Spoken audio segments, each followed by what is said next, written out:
My understanding is this. There were 5 of you in the room.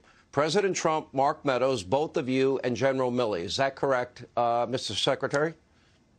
Yeah, that's exactly correct, Sean. Hey, first off, if you don't mind, thanks for taking this on. I can't help but think 78 years ago tonight, if we were alive, Kash and I would have been on the front lines. You would have been there along with Edward R. Murrow and Walter Cronkite, taking back Europe from the Nazis. And this is our front line now. So thanks for taking this on and being serious about it. There hasn't been enough serious conversation. And this is an exclusive. First time Kash and I have been on together because we've been separated to make sure there was an appearance of collusion or anything like that. So thanks for taking this on.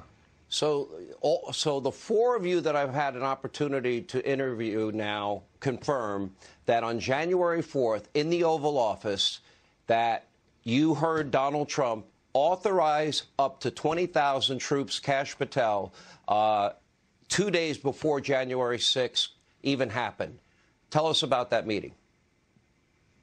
Yeah, it's not one of those. Thanks again, Sean, like Chris said, for having us, especially on D-Day, to talk about this serious matter. It's not one of those meetings you forget. The Secretary of Defense, Chris Miller, the Chairman of the Joint Chiefs of Staff, Mark Milley, the Chief of Staff to the President of the United States of America, Mark Meadows, and the President of the United States himself in the Oval Office talking about some of the most serious national security threats we were facing. And then we pivoted to setting up for January 6th, and Mr. Trump unequivocally authorized up to 20,000 National Guardsmen and women for us to utilize should the second part of the law, the requests, come in. But those requests never did, as you highlighted. Let me be very clear. Both of you said this under oath, under the threat of a penalty of perjury to the committee? Oh, absolutely, Sean. And to be clear, Kash brought it up best. The meeting was one of the serious kind of heavy meetings I've been in, and it was about a foreign threat that was directed towards the United States, which obviously we can't talk to for fear of, ended up in jail.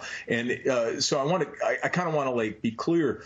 The president, as we're leaving, it says, hey, one more thing, and we all sat back down and we discussed what was going on January 6th. I don't want to, because I think that's important to bring up so that the opposition doesn't get this idea that this was the purpose of the meeting. The president was doing exactly what I expect the commander-in-chief to do, any commander-in-chief to do. He was looking at the broad threats against the United States, and he brought this up as on his own. We did not bring it up. All right.